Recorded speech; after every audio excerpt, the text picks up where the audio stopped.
Welcome to My Morning Cup, a podcast produced by Costa Media Advisors and brought to you by the generous support of the Tennessee Valley Authority. To learn more about TVA's impact on our community, follow TVA on Instagram at TVA and on Twitter X at TVA News.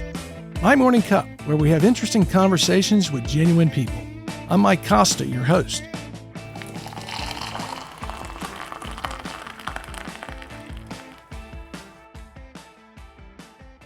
My guest this week is Doug Thompson. Doug is not a native Chattanoogan, but he quickly integrated himself into Chattanooga's business and civic communities. Doug, before we trace your journey from New York to California to Chattanooga, let me ask, what's in your morning cup? Well, my life is a lot more fun than my coffee choices. I'm pretty much black coffee, whatever's free, Yep. give it to me. No caffeinated. I have 4 or 5 cups a morning. You have 4 or 5 of them. Yeah, you don't get to be as crazy as I do with my schedule. See, I had to leave caffeinated and go to decaffeinated. Here's the thing. I'm one of those people. I could drink a cup of coffee at dinner, 7 o'clock at night. Yeah. And I don't do espresso or any of those kind of things, and it does not affect me. It's a psychological thing, Mike. You gotta get over it. Tell my heart that. That's right. Until you have AFib and you go dead. Go to my cardiologist. But yeah, unfortunately, my wife, we got her a latte machine, and there are all these little container things that I just tell her, which ones are the caffeinated ones? She says, those colors. So if I told you in my cup is a gold one this morning, that was what it was, because I know it's caffeinated. But you don't care what kind of coffee it is? I don't care. As long as it doesn't have flavors. I'm not a flavor guy. I'm not either. I like a good black coffee. Yeah. It's strong. I'm medium roast to strong. Pikes Peak is kind of what I order when I'm at the Starbucks type places. Or I'm not a big Dunkin' Donuts fan. Sorry for the Boston fans. It doesn't have the taste that I like. Are there Boston fans anywhere? My son-in-law. Not from a New York guy. You don't care. Not from I could New York. care less about them. Well, I'm glad you're here. I've been wanting to do this with you. You just finished up your year as Rotary president, but I want to go back to where I always like to start is the beginning. We got New York in common. We're two of the few guys that are Mets and Jets fans living in Chattanooga, Tennessee. Yes, yeah. In fact, I really lucked out. I guess it really wasn't my choice. I was born in there, but I grew up in Westchester County, Chappaqua, New York. And it was a really super small community, a little teeny town, pretty much a commuter's town for people in Manhattan. And I was born like a month before my parents moved into their house. And I lived there my entire life till I was 22. Nice. Never had to change. 3 of us, who are all really good friends, are the only ones in our high school or in our school system who went K through 12 together. Wow. And one guy's a Jewish guy, one guy's an Italian guy, and me. The 2 other guys are about 5'3", 5'4", and I'm 6'6", and we're still buddies. We go to each other, we see each other, talk to each other all the time. It's the funniest thing, but we've all been close friends. But that's one of the things I really loved about being there was I didn't know anything different. So you got a real sense of community with a small town like that. Yeah, but I did have what we were kind of talking about before with community. My father. We would drive him to the airport on Thursday because he traveled a lot. And that was what my mom and I would do. We'd go to Newark, we'd go to LaGuardia, we'd go wherever. And he'd travel, come back. And he would oftentimes leave. When I got into basketball and things in sports, he would literally fly back from Chicago, get to the airport, take a limousine or a taxi to the venue I was at, and then my mom would meet us and take us home because he didn't want to miss home games. Even away games he didn't want to miss. Well, that's dedication. Yeah, it wasn't, and he was a good fan because he'd sit in the back. Wasn't one of the crazy dads. He didn't know he wasn't an athlete at all, so he enjoyed it. Kind of sounds like my dad. He was not the dad standing at the fence at football practice, making sure taking notes. Taking notes. I don't think he knew I was playing football till I came home one day all bruised. Yeah, I think I feel bad because I grew up in that era where kids could play multiple sports. Moms would be knitting on the sidelines or talking to each other. There wasn't videos. There wasn't coaches. There was everybody just played, and people were pretty, sportsmanlike. Well, it wasn't an industry either. It wasn't an industry. I never forget when the first kid I knew went to a summer camp, and it was like, why? Yeah, you're going to miss out for the whole other things we're doing this summer. But So you have siblings? I have two older brothers. Two older brothers? And now that ties into the sports problem because my brothers were in high school from 68 to 72. Okay. And if you were in high school that era, and this is pretty nice town to live in, it was either you were into auto mechanics, being a greaser, you were a hippie, or you were a jock. Yeah. And my brothers were slight. They're smaller. Everybody, there's 4 inches between every sibling in my family. So my oldest brother, who was very musical, very small, was a really great singer, good, very successful guy. But they got the heck beat out of them. Yeah. They were they were hippies. And so they were in the rock and roll. They wanted to have bands. They go to concerts all the time. And my parents said, we never went to high school for anything other than to pick them up for something that they did wrong, even though they're good students. Mm-hmm. But my dad, I think, thought that was the funniest thing, that he could go to high school and actually go to the gym and not have to be, actually be there for a good reason, not a bad. Right. And having older brothers like that, the late 60s and 70s were like that.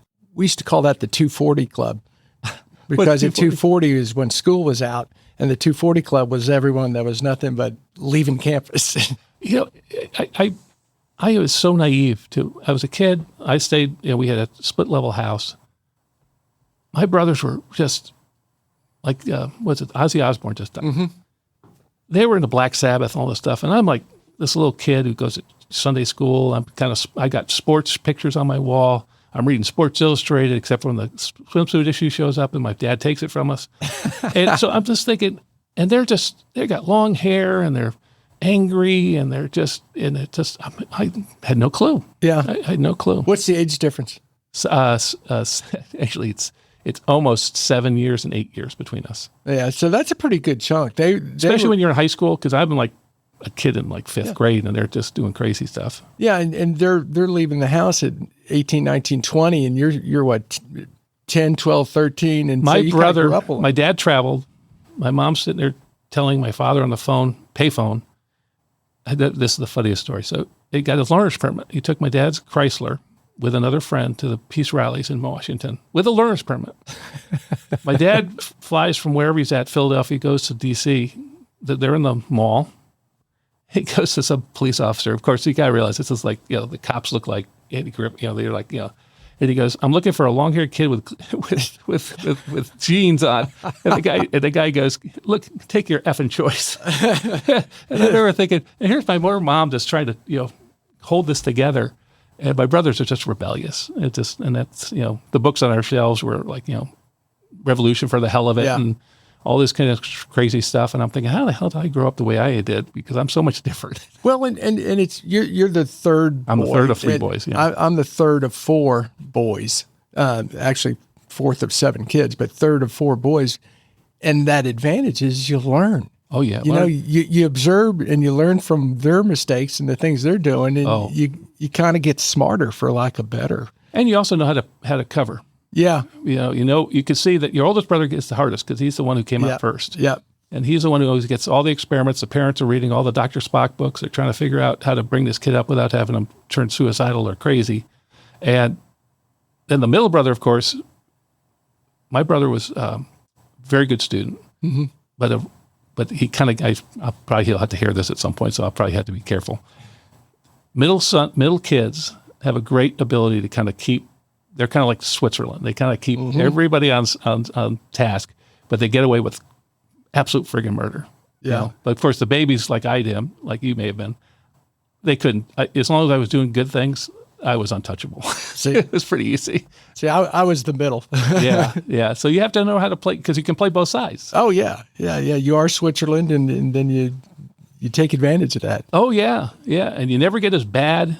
But you also get a little bit more, but you don't get the first person out just gets the worst deal. That's the raw deal. That's a hard position. So you said your dad traveled. What'd your dad do? He was an architect who designed airports and actually airport terminals. And so he had started off, he has a funny kind of story. When he was at Illinois, he was the first of his family to ever go to college.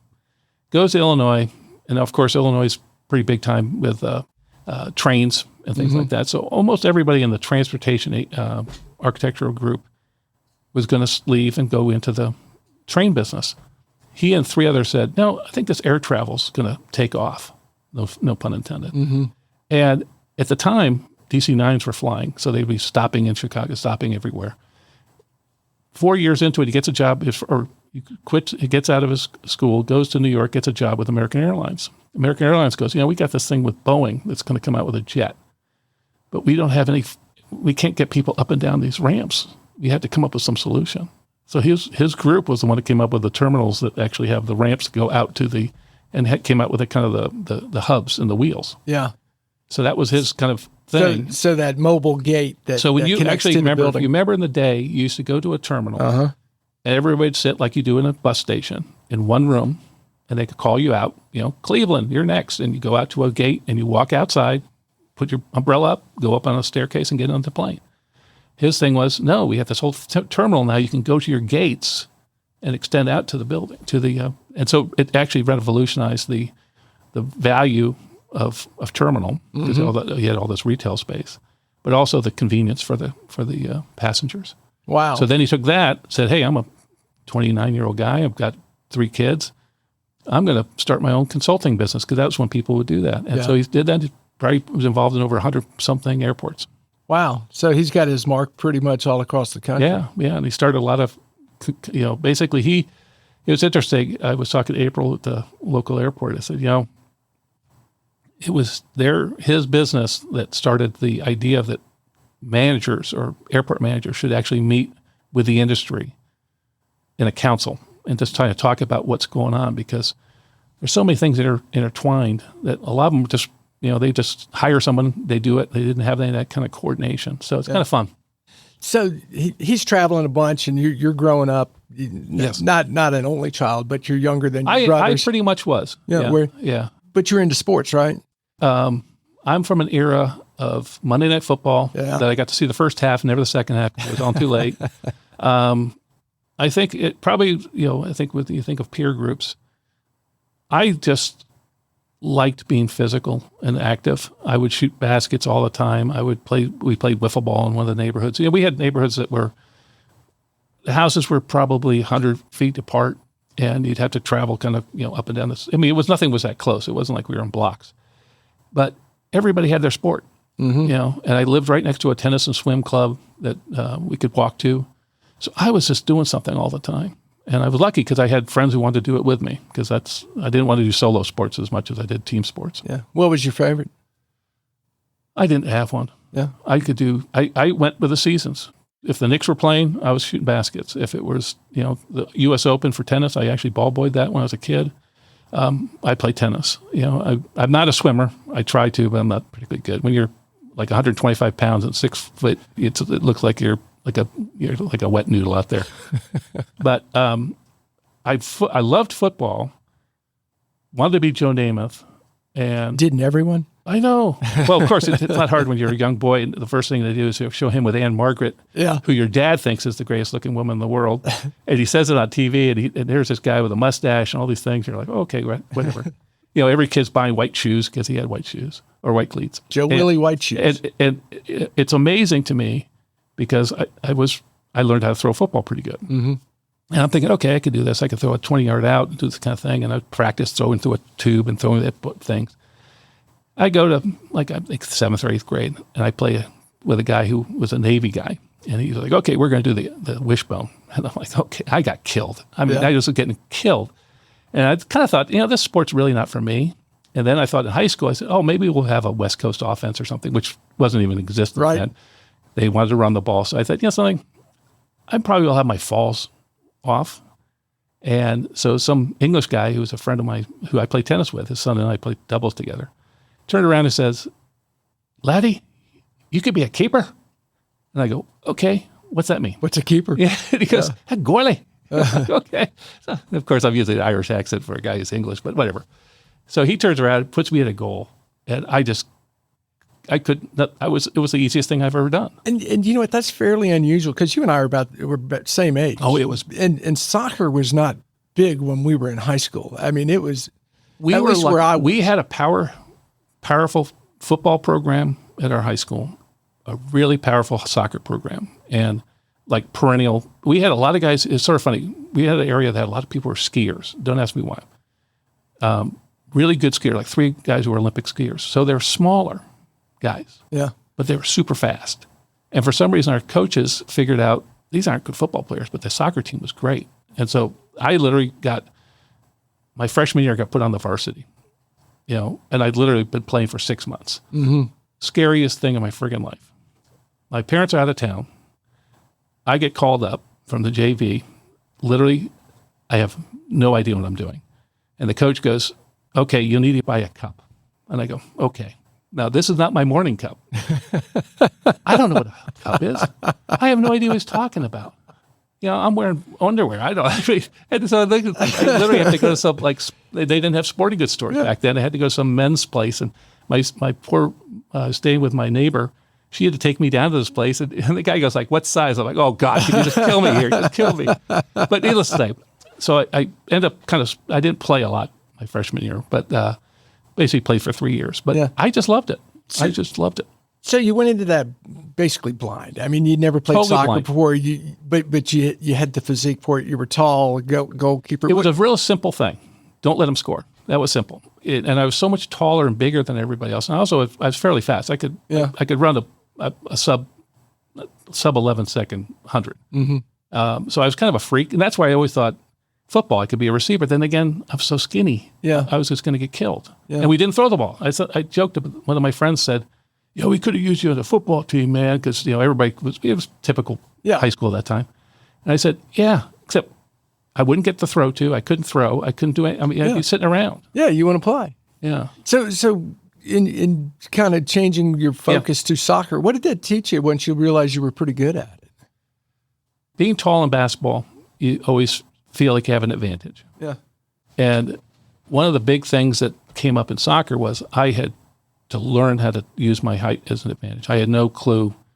I did not understand the sport. It was funny because I'm kind of an analytical person.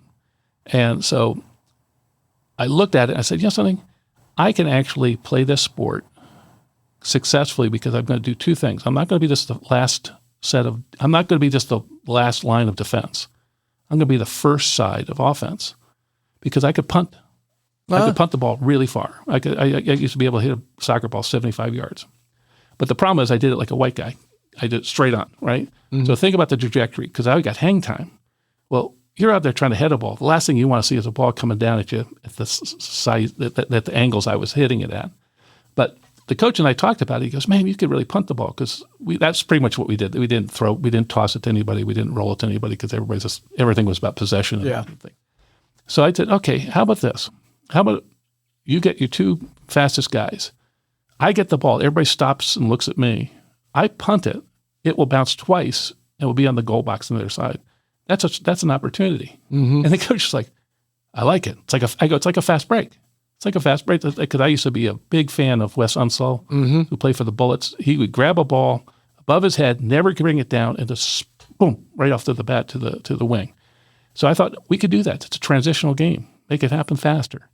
And so it was funny because the coach is like, I like it. Let's do it. So was your team one of the first ones doing that? Probably one of the first teams that did it successfully. Yeah. Like I got 2 assists in high school. Wow. I actually had a shot on goal. That was in a wind-related job. Yeah. We were playing Mamaroneck, and they were along the coast, and I put a ball up in the air, and it just went forever. It took one bounce, and it actually hit the post. So how important were those team lessons for you, particularly later in your career, looking back and playing team sports? What do you see as the value of that? I try to tell this. I work with a lot of young kids, young guys. And one of the things, and even my daughters, I tell them this stuff. The thing about the sports, there's some kids who are really good at individual sports. They can do everything. They're so motivated, they can do it. I think that's a little tough in the world because self-motivation is one thing, but the one thing I always liked about team sports, and the one thing I try to promote myself, and you may have seen it in some of the things you and I have done, my favorite players are the ones who make everybody else better. Yeah. I just love getting assists. I loved having, being a part of a play that everything works perfectly, where one does one thing. I'm a big believer in the execution of a total. That it's not just.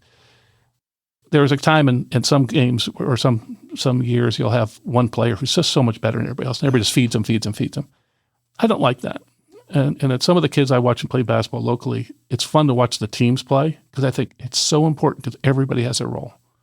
And I used to love that part of it because it's sort of funny because my biggest pride thing was I'd block shots, I'd rebound, free throws. Not exactly sexy things. Right. I had a couple games where I had like 35, 40 points, something like that. But I wasn't high on the averages on that. But my averages across the board were all strong. Yeah. And I thought, I want to be a teammate. Yeah. That's my biggest goal. I can't remember the basketball player who this quote's attributed to, but it was someone in the 70s. I judged how well I played by how much I made my teammates better. Or sounds like a Bill Russell one. Yeah, it may have been Bill Russell. Yeah. Yeah. See, that's the thing. I think I grew up. right. I grew up with that, with the Knicks playing. Where, Yeah.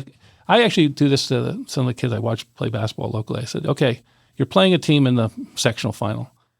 They have one player who averages 27 points a game. Everybody else's average 3. You have to have him stop. You have to stop him, but you cannot let another player get 10 or 15 points because that will screw you. You'll lose the game. Everybody forgets, Lakers are playing. I'm in LA when that's happening.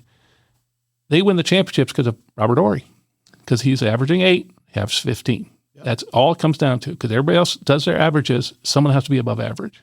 It's never the stars. It's always got to be somebody who's a role player. That's a great point.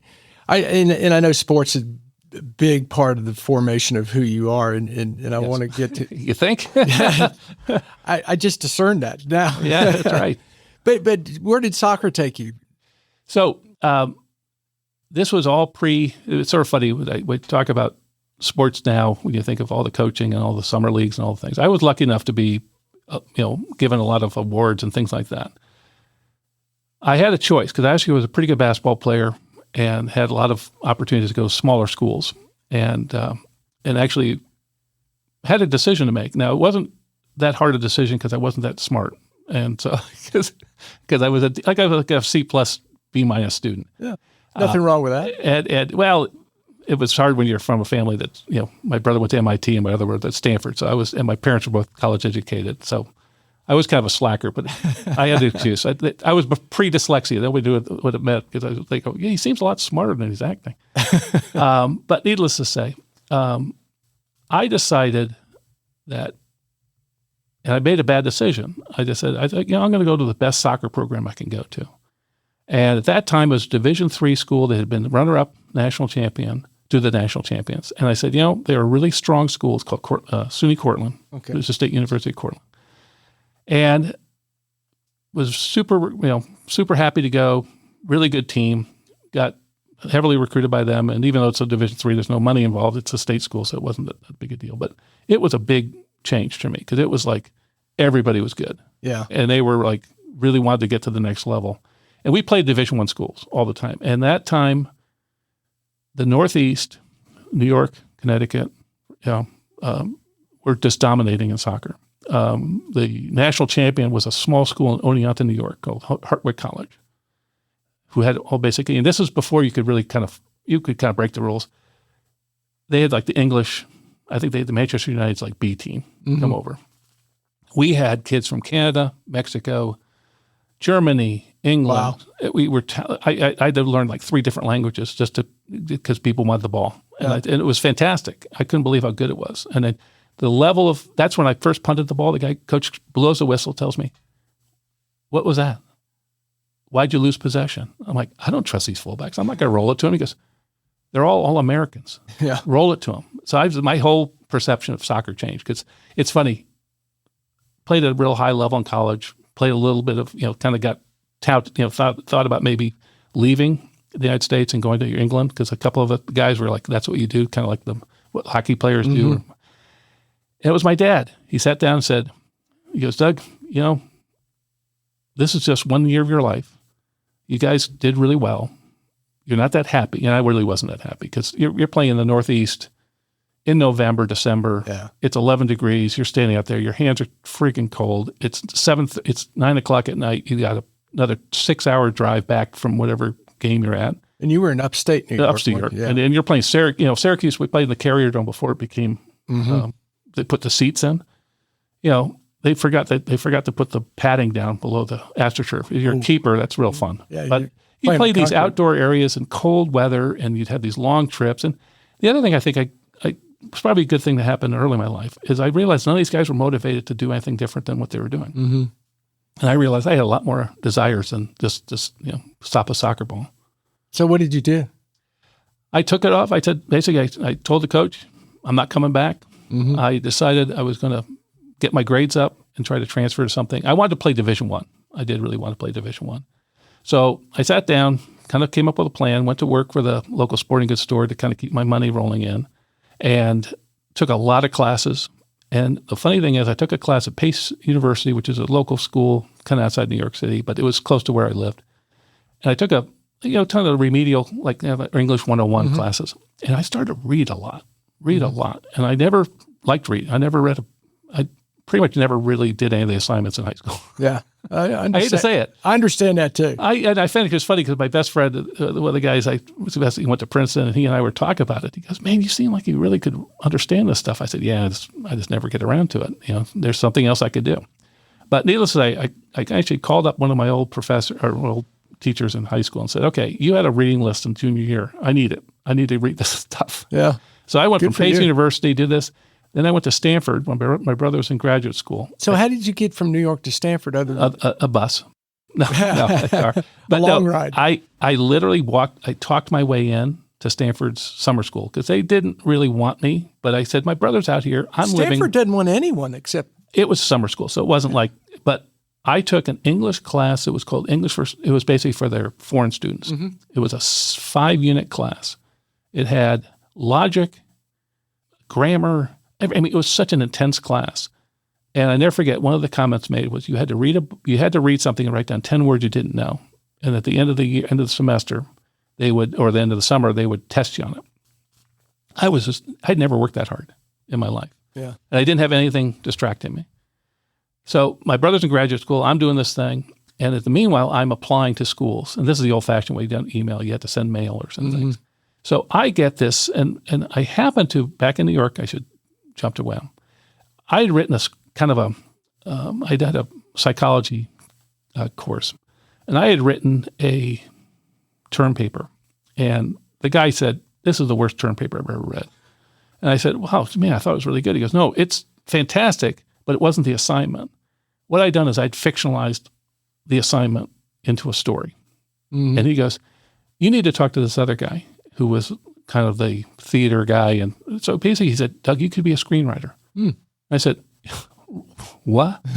He goes, "Yeah, you got NYU, UCLA, or USC. Those are the places that do that." I'm like, "Okay." And I'm super naive. I don't know. So I go out and said, NYU doesn't have soccer, and I don't want to be in New York. So I think, okay, UCLA and USC. Well, my dad happens to be working at LAX. Mm-hmm.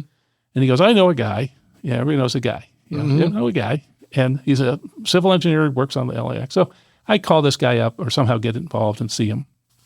And he hated me. He thought I was just a terrible guy. He just said, "You're just trying to get here on sports. USC's trying to get away from just getting guys in sports." I'm like, yeah, you'll change. Right. You'll change. Yeah. But needless to say, I said, "Hey, went from I'm like a 3.3 now and went to Stanford." I swear to goodness, this lady at the interview section said, "Well, Stanford's kind of like, their A's are like our B's." I'm thinking, oh, geez. You just are so full. But needless to say, I end up getting a temporary allowance to go to USC, but I also get this little letter from the coach saying they'd really like to have me. So I'm excited. I'm like this, and I told my dad that a year out, lost a year of eligibility. I didn't lose eligibility, but you kind of Division III to Division I, you kind of do whatever you want. But I remember being really excited. So I'm in LA all by myself, and I've got this temporary kind of acceptance. I'm probationary. Yeah. Got the soccer team's going to meet on Cromwell Field. I've got walking into the Heritage Hall. If you've ever seen it, it's like anybody who has a big college experience. It's where all the Heisman trophies are and all the wonderful things.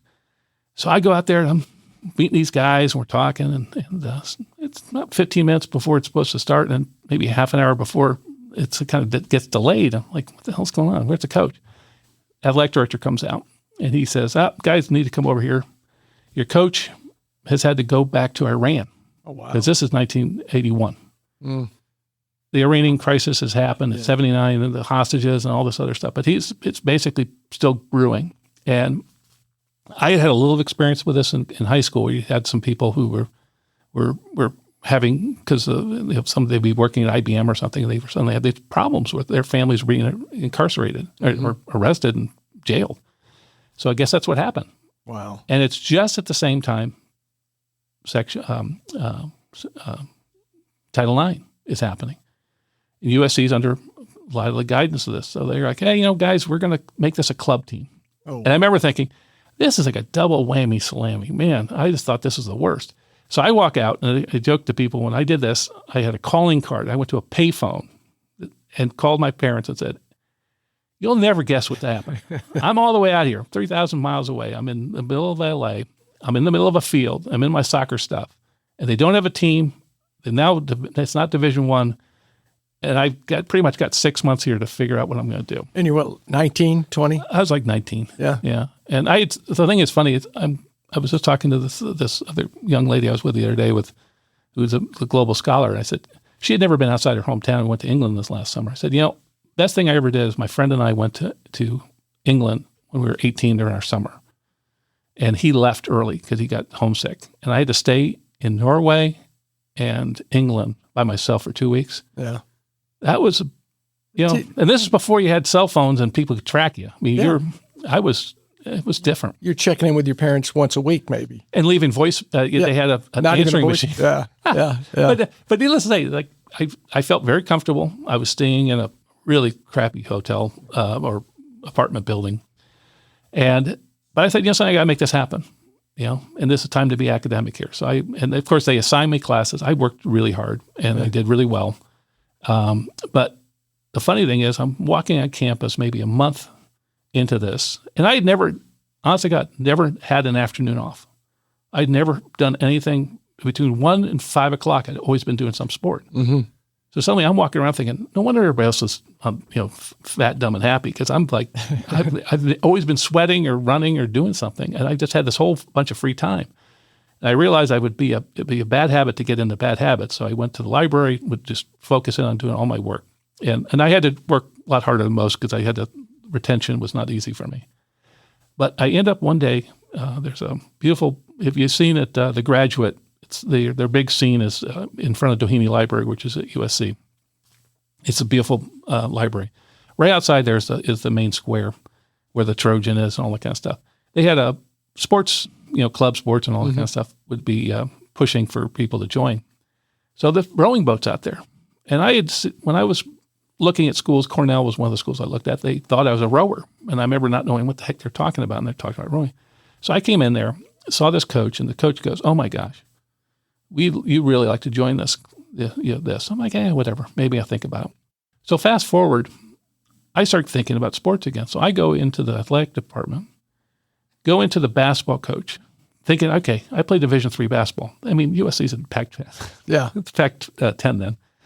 And I'm thinking, oh, well, I'll just walk. I can talk my way into anything, And he looked at me, Stan Morrison, really a wonderful guy, but he looked at me like, son, without tapes and all this other stuff, and we have a pretty good recruiting class, which really was much better than he goes, I could use you as a practice guy.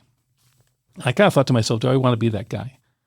And probably get killed. But I thought, do I really want to do it that bad? So as I'm walking out, he kind of said, I don't think we really have time right now, because I think maybe next year. So I'm thinking now I'm losing time. Mm-hmm. And it was a pipe dream. It wasn't going to happen. So I'm walking out and go to the bathroom, which is outside of his offices. And he happened to share, the basketball coach at USC at that time shared his office with the tennis coach and the rowing coach. To show you, football had the top floor. Yeah. The top floor. John Robinson was coach that, so that was like they had the top floor and everything. So I go outside the bathroom. I'm literally getting out of the bathroom, and the little guy shows up. He goes, hey, didn't I see you at the rowing boat the other day? I'm the coach. We need to talk. And I said, you recruited me. So you started rowing. So I started rowing. I didn't know what bow from astern.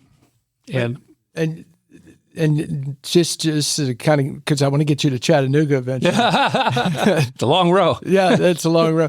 You end up being co-captain. Yes. And so what happened is I get on this boat, and rowing is a pretty much of a taller, stronger person sport.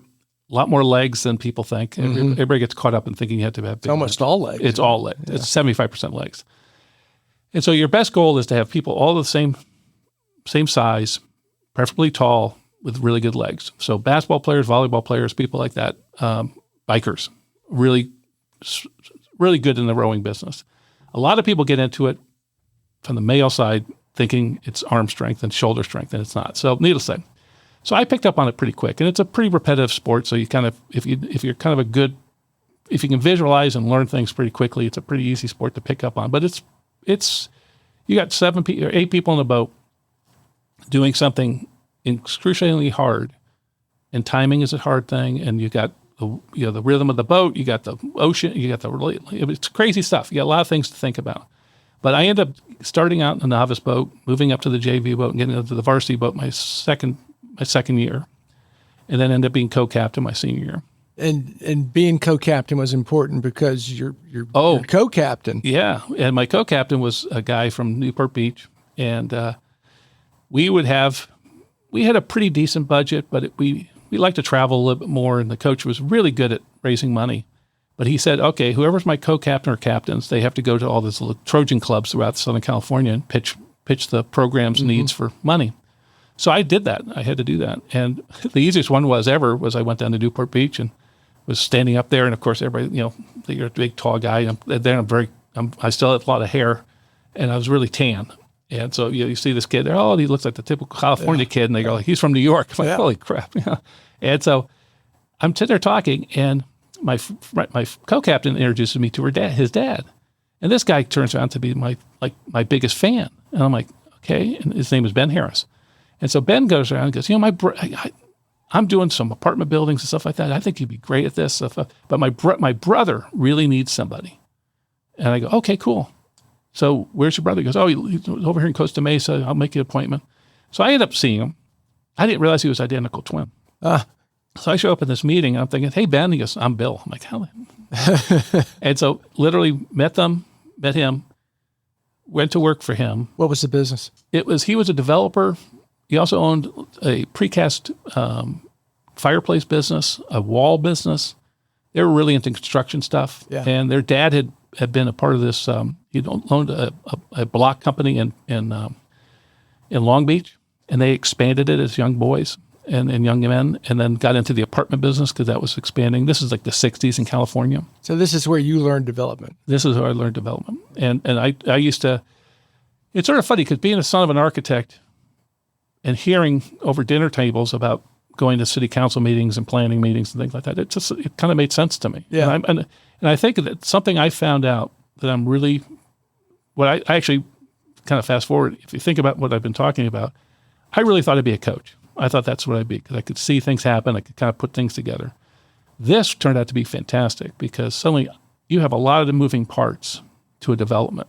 You have the planning, you have the financing, you have the, all the, dealing with this, then you have the contracting and the building. To me, it makes sense. It's three-dimensional. Mm-hmm. I get it. And so it also happened to be, again, lucky for me. This is I graduated in 84. You have the Olympics happen in L.A. You have the Reagan administration's in their second term. Construction's starting to happen again. Mm-hmm. It started happening in 82, 83. Rates are going to, my first big transaction, because I was also working with this, I was like the assistant project manager.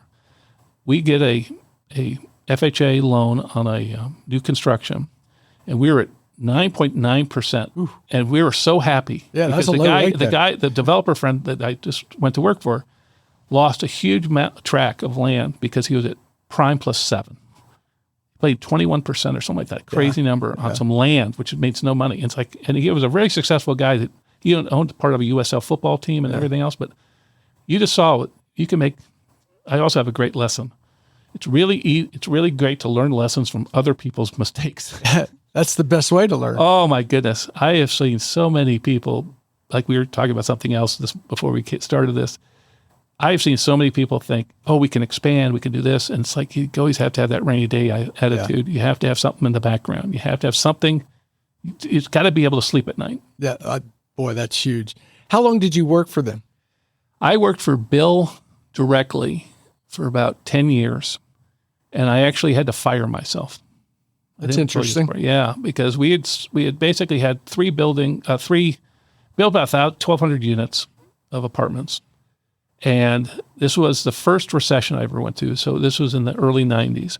And it really wasn't interest rate one, it was just values. Yeah. Values went down. And our construction businesses were starting to falter. I think I had to lay off. That was one of my other jobs. I had to deal with all the corporate stuff. So I would have to lay off people and do that kind of stuff.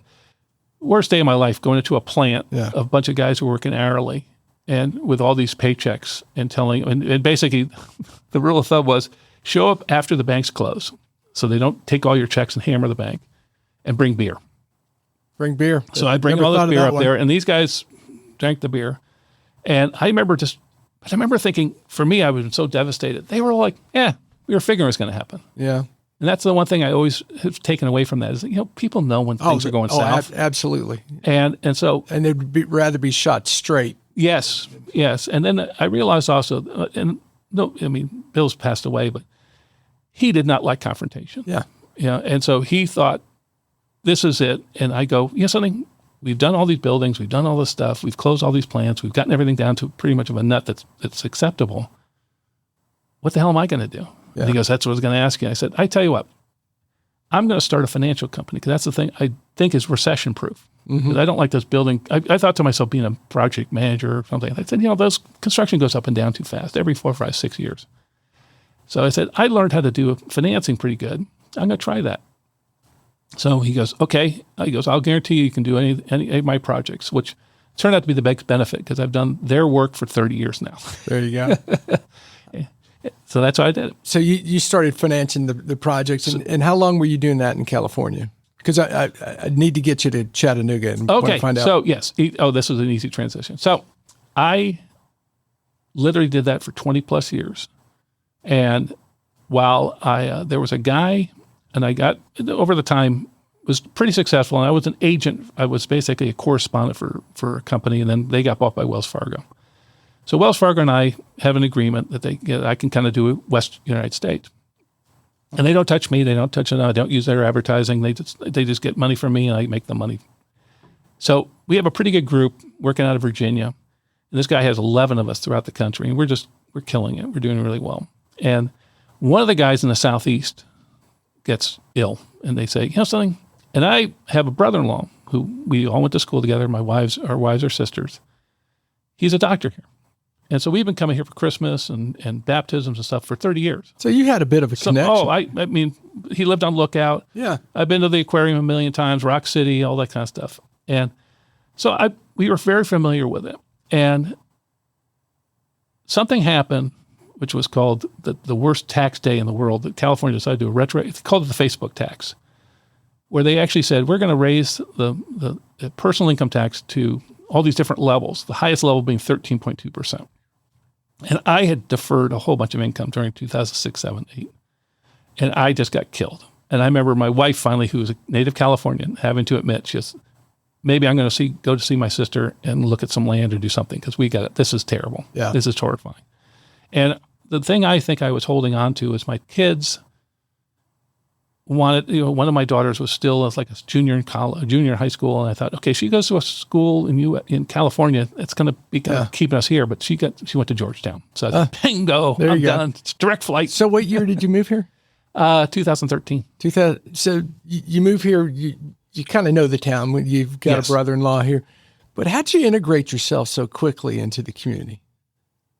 There was two major reasons, or two things. One, it was nice because we had a church community because of my brother-in-law, because we're Catholic. We go up to the Lookout Mountain, to the Our Lady of the Mount. So we had that kind of small connection. I was still doing my business to the West Coast, so I just to me it was easy because I could kind of do two different types of business. But I kind of realized, I said, I've been in a Rotary Club in California. I had been involved, a pretty active person, so I don't... Well, you were president of your club. Yes. In fact, I was president of my club when I was actually transferring here. So I actually was, because it's a fiscal year thing, I literally moved here in February. I would literally take a red eye, because our meetings were Wednesday mornings, red eye Thursday, and make the meetings on Thursday. Literally did that for 4 months. Did you As really? As a guest. Yeah. Because they had that rule that I couldn't be a member until for a year, which that kills me. But that probably in itself was the best thing I did, because that group of people gave me a whole new bunch of people to ask and talk to and know and meet. So I actually sort of laughing as my brother-in-law being a doctor, doctors know doctors. And I would go to events and say hi to somebody. My brother goes, how do you know that guy? I said, in Rotary or something like that. So I tried to get involved as much as I could. And, I live in Black Creek. There's a lot of people there you can kind of meet and stuff like that. But well, and we were talking before we started recording about people that we know who have those jobs where you're traveling and you're and you're not connected with your community, and all of a sudden you retire at 60, 65, whatever it is, and you don't know anyone where you live. Oh, it's tough. It's really tough. I have always been a people person, and I think I realized that more when COVID hit. I was like, I like to go to Walmart. I talk to everybody. I mean, I was thinking about being a greeter just to get out of the house. But no, I have some people in my family just that they prefer to be behind closed doors and put the shades down, and I just can't do it. Yeah. I mean, I'm got to be talking to people. I like listening to people and like hearing things and like bantering back and forth. Mm-hmm. That's why, like when they talk about the coffee cooler, or the water. I had a very good friend of mine who passed away last year, was talking about when they went to Zoom. He goes, we just lost all the ingenuity of what's happening and how to solve problems. Well, it's like when you go to a convention, it's not the speeches or the presentations you learn anything on. It's talking to people in the bar. Yes. That you get the most value out of those things. And I relish and try to push, trying to find common thread that everybody has. In fact, a friend of mine owns a bread and breakfast up in Watkins Glen, New York, and I was with him when my daughter and I did a bike ride up there. And he goes, I have this habit. Every guest, I sit down and I go, I bet you there's something in you that you know, or something you've been at, or something you know that I can talk to this person over here, we can connect you. And I said, that's a cool thing. And he does. It's pretty fun when you can, like you and I. Yeah. We were cleaning up trash. Yeah. At Reflection Writing. You didn't have a Mets thing on. I didn't have any New York stuff. I don't have that big an accent, even though someone said that to me there. They go, you're from New York. I'm like, how the heck? And lo and behold, you just inquire, and that's why things like that are so fun, because then you suddenly get that common thing. And then you thought, like people like you and I would then talk about, which game, did you ever go to this? Or which team was your favorite? Yeah. That's why I like to do the asking more questions and talking all the time. Well, and to your point, that's where you find those connections. Oh, yes. Otherwise you could we could have just been walking around picking up trash and say, oh, well, have a nice day. I can't remember what it was. I think it was Malcolm Gladwell or something had one of his books where he talks about connectors and people like that. And that's one of the things I'm really fascinated, because I'm one of those people who loves to put together, like, how do you know this person? Yeah. And it's always funny because someone had to put you together. And I'm not saying being a matchmaker, but it's funny. Well, it's like the whole game, the 5 degrees or 7 degrees of Kevin Bacon. Yeah. Everyone's connected to him somehow. But it's true. Once you really start to dig in, there's going to be some connection somewhere with basically everyone and anyone you meet. Talk a little bit before we get to the $1 million question. To talk a little bit about what you do civically in the community and what Rotary is meant to you. Okay. I'll start with a thing that my wife got me involved in. You go to church, you do your things that your church does. But my wife started to work. She was there with me at the house, and I was doing my work. And my work's pretty much, I was a mobile office for 20 years. So it was, to me, that's how I did things. But she got involved and really wanted to get involved in college counseling. And she really saw this as a kind of a passion. And as luck had it, when Ted and Kelly Alling started Chat Prep, she got some connect, boom, gets a job there. And she, I think, started as like an event person and then a volunteer coordinator. Then this job came up and she became the college counselor. her passion for stuff, she is 100% in. I met her rowing at USC, so she's an intense, person, and gets focused and gets determined. And so she took this really seriously. And you have these kids, and they're floundering. I mean, they're young boys sometimes. Nobody in their family's gone to college. They just don't know. Well, the world's stacked against them. Yeah, in a sense. And so she really took it under her wing. And then when things didn't work out, she wanted to leave. She said, I'm not going to leave those kids. So the ones that want to come with me, I'm taking them with me. And so we have a lot of these young men that we've been talking to for 3 years. Now they're all going to college. I mean, this next couple of weeks, we've taken kids, she's taking a kid to college next week that probably, I won't say what could have been, where he could have been now, but it probably wasn't going to go to college. Wasn't going to be. And he's a great guy, but he has just there's like, he's getting things thrown at him all the time. Yeah. And it's just, he's one day away from being somebody else. But that was some of those passions that I said, I got to support her. I have the time to do it. We have the finances to do it. Our kids are grown. They're all doing well. And so we just basically took on these kids. And so we're having like dinners with these kids all the time and doing things. And there's a lot of not fun stuff to deal with and stuff, but it's that passion for someone helping other people out, I think is it just brings you so much satisfaction that Rotary was a natural progression to it. Well, and you brought a lot of that passion to your year as president. Probably at Rotary. It did seem. I get accused of being. Well, and that's a compliment. I know, but I get accused of being, and I don't mind it, of energetic. I'm enthusiastic. Yeah, I'm enthusiastic, and I pretty much don't want to be. I'm also will tell people that I am an absolute BS meter number one. I just cannot waste time. Yeah. I can tell you, I've probably, anybody who's been in a board meeting with me knows why I keep an agenda, and I don't like people who break the agendas and do those kind of things. I'm pretty stickler for the rules, so to speak. The trains run on time. Yeah, and I don't like people bringing things that weren't talked about. If we do that, we do at the end, and I certainly don't like when things get personal. That's the things when people do that kind of stuff. But I believe that I was in a very small club in California that was, we really became close. And I think about those friends I had and have, that it was just incredible to me. And I think to myself, it's a civic organization, even though it has its connotations of, it's kind of old school and it's a bunch of old guys. We don't sing, thank God, and things like this that we're corny. But every club I've been in, I'm impressed with the people I'm around, and I want to be like them. And they're such successful people, but they're also such modest people and selfless people. That's a great combination. I really like that. And you're like you and I. Where would you and I met? Probably wouldn't have, unless they had like a Mets like a Mets viewing party. Yeah, a Mets viewing party, or if I ended up lading them out. Yes, yeah. It's funny about that. That to me is what makes it, and that's I think actually one of the benefits of Chattanooga. When I came out, I've never not felt welcome, and I have some things that I've had to, I don't say hide, but I don't wear a Yankee hat. Yeah, I don't.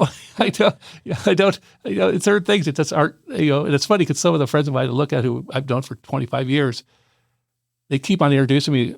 You're the California guy. It's like, dude, shut up. Well, and that was going to lead me to this question. You've been here, 15 years now? Yeah. Good move? Oh, yeah.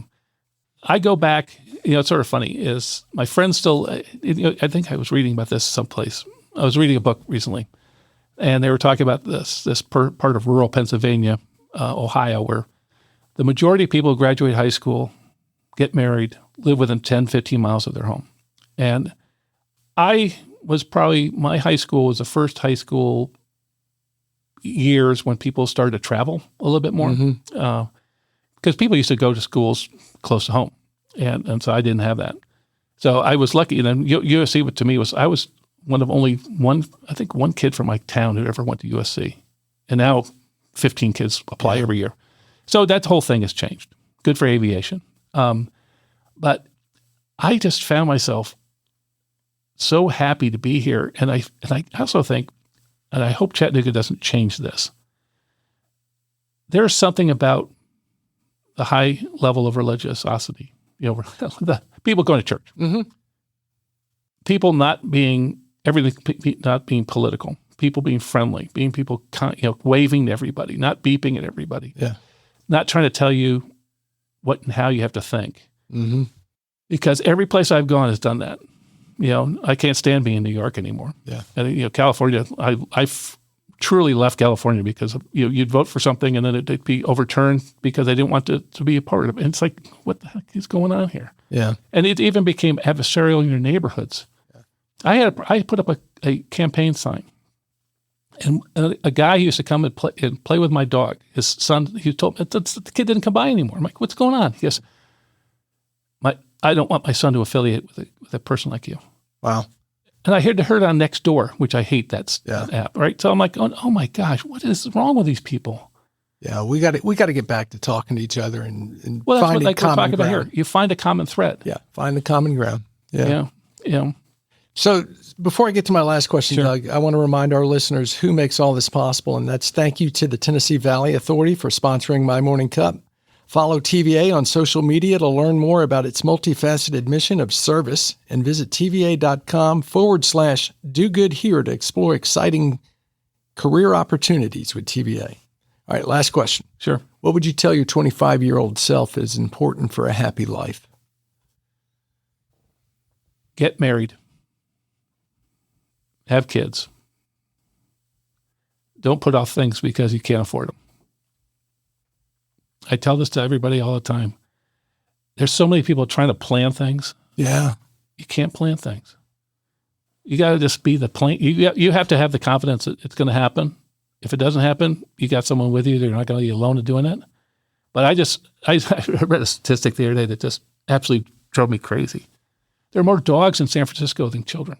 Wow. Now, that's not a society I want to live in. I mean, I love dogs. Yeah. But I like kids more. Yeah. And kids, and it's just, but that's, I think there's so many people I know who are trying to, they are so hyper-organized that they let randomness fall apart, and they just don't let it happen.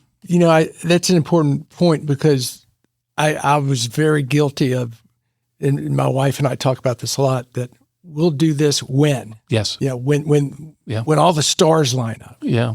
And particularly if you're trying to plan a family, I've learned this, and my oldest daughter, she just got married. Mm-hmm. There's never a perfect time. No. Yeah, there's always going to be an issue. There's never a perfect time. I laughed. I was with a guy at our church, and he's a physician, and one of my nephews is going to medical school. And I just happened to throw out, they're probably going to get married after he gets out of medical school. He goes, why don't they get married now? What's the problem? Mm-hmm. And I thought, yes, he's right. But we've built up all these barriers. And like one of the things I tell these young guys, I said, tomorrow's a great day.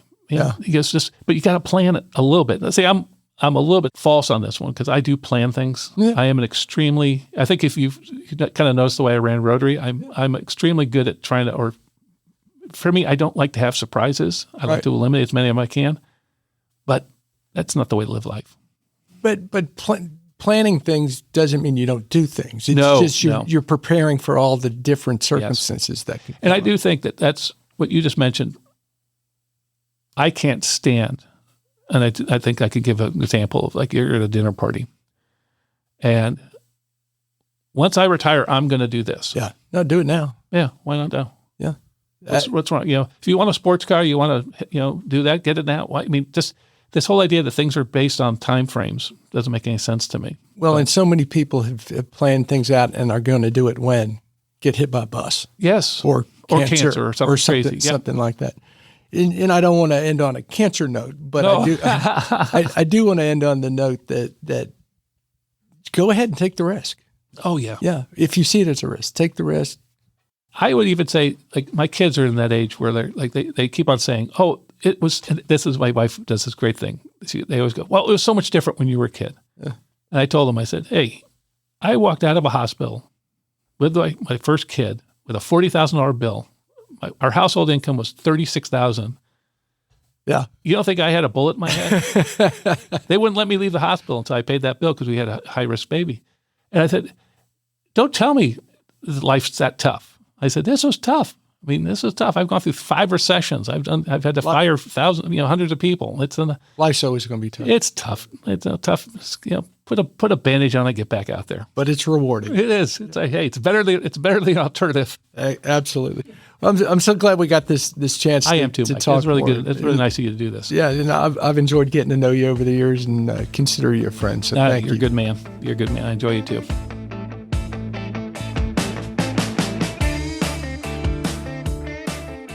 Thanks for listening to My Morning Cup, a podcast by Costa Media Advisors. If you like this episode, please share it with a friend. I release a new episode each week, so be sure to subscribe on Spotify, Apple, Google, or wherever you listen to podcasts.